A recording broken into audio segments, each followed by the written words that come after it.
Hello students, so I welcome you all in today's session. I am Hishi Gupta and I am your science teacher. So we will start from the very first chapter today, that is crop production and management.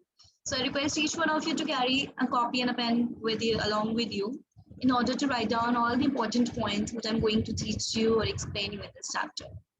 So after the completion of the chapter, you can go through them. So here we are going to begin with the chapter. Chapter number 1, crop production and management. Okay. Manish and his friends went on a field trip in November. In the month of November, Manish, there's a guy Manish, and there are some of his friends. They went on a field. They went on a field trip in November. Okay. It was a very large trip. They went on a field. They went on a field in November. In field trip, they just went to see what kind of things are there, what each and everything. Just a trip. It was a small trip, so went on a field. So it was a very large field. There were many farmers. They were very busy in plucking out the crops.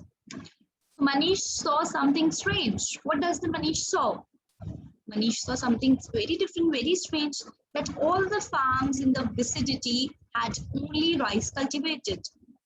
He saw that on all the farms in this area there is only rice cultivation. He inquired to one of the farmer about it. He just go to one of the farmers who were there. There were so many farmers. They were plucking the crops. They were cultivating the crops. So the Manish, he went to a farmer. He talked about it. He inquired about it, that why there is only rice cultivation. The farmers informed that it was Kharif crop. The farmers tell that it is a Kharif crop and it is sown in rainy season and harvested in November. As it is a month of November, so in the month of November it's a rainy season. It's a rainy season. So we are only supposed to sow Kharif.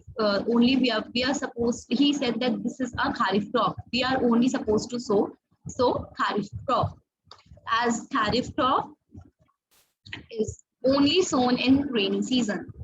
Okay, and it's a month of November.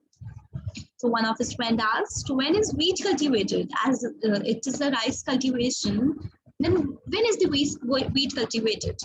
One of Manish's friends asked.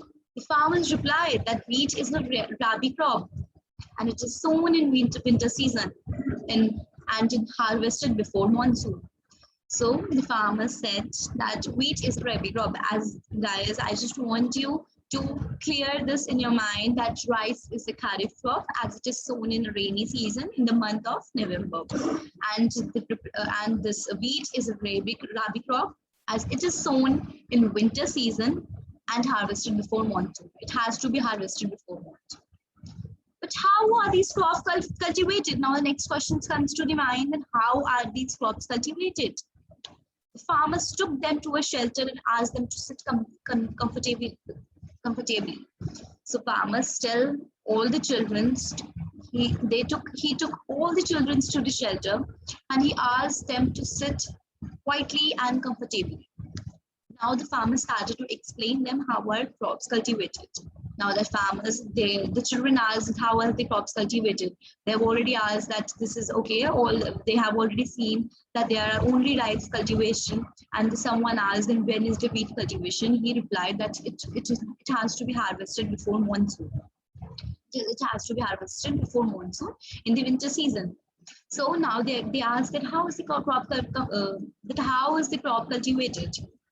Farmers tell them to sit quietly, sit comfortably, and now he started explaining them that how are the crops cultivated. The cultivation of crops is 7 steps.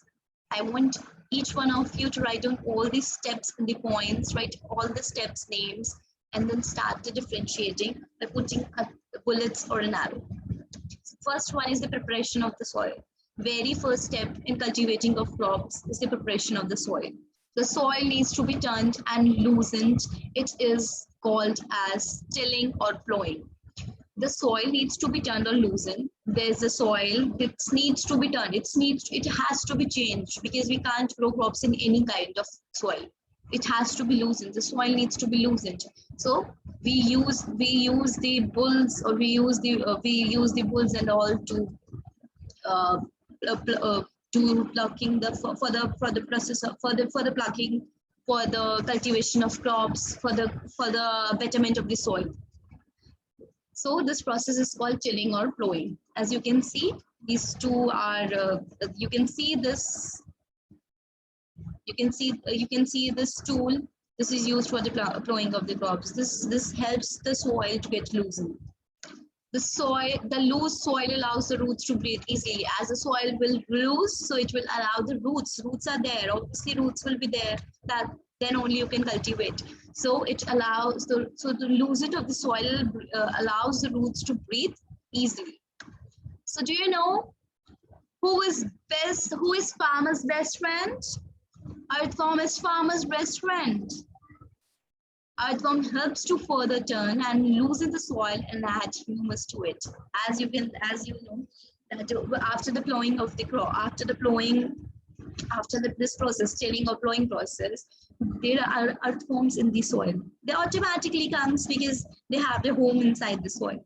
So the earthworms helps them to loosen the soil, to turn the soil. And what did the earthworm do? They add humus. They add humus in it. Okay, they add humus to the soil. So do you know what these tools are used? Where these tools are used? Tools like plow and hoe are used to turn the soil. This tool is used to, you have seen this plow, this like tools like plow and hoe. This is plow and hoe tool. This is used to turn the soil. Nowadays, as day by day, everything is growing very quickly. So there are so many machines nowadays in the market. So machines like cultivators are used to increase the efficiency. It increases the efficiency. Okay. So the next process is sowing. Placing the seed in the soil is sowing. First of all, the first process was the preparation of the soil. We need plowing or the tilting process. We need plowing or tilting process in order to loosen the soil. Next is the sowing process, the placing of the seeds. Now the soil is ready. Now we are supposed to place the seeds in the soil. So this placing of the seeds in the soil, that's sowing.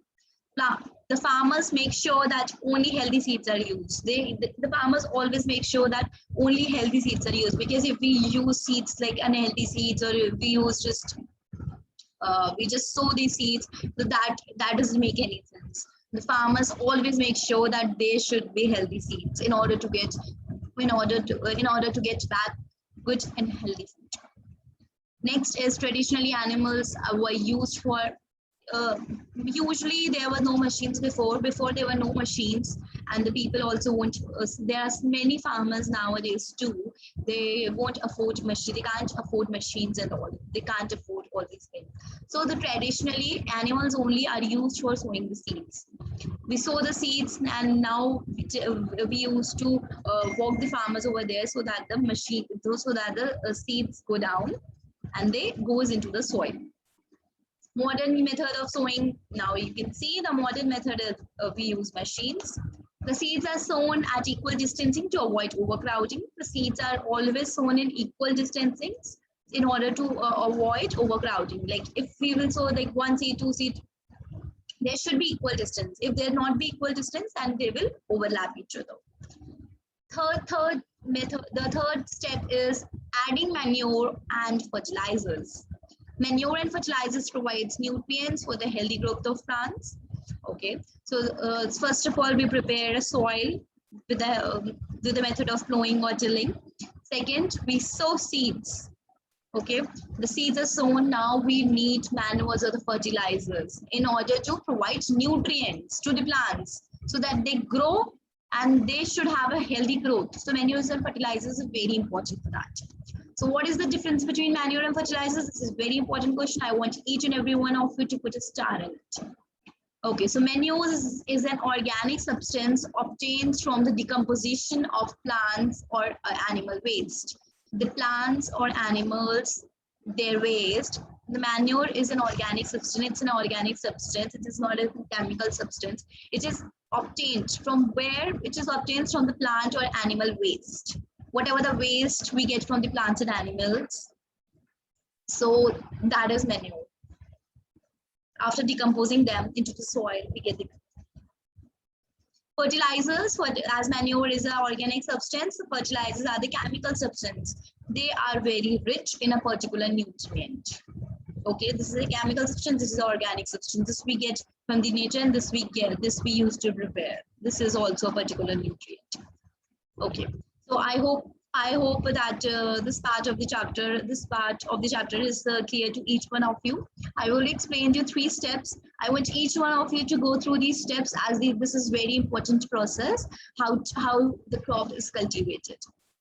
Thank you guys. Thank you for today's session. If you guys have any problem, please you can drop a message.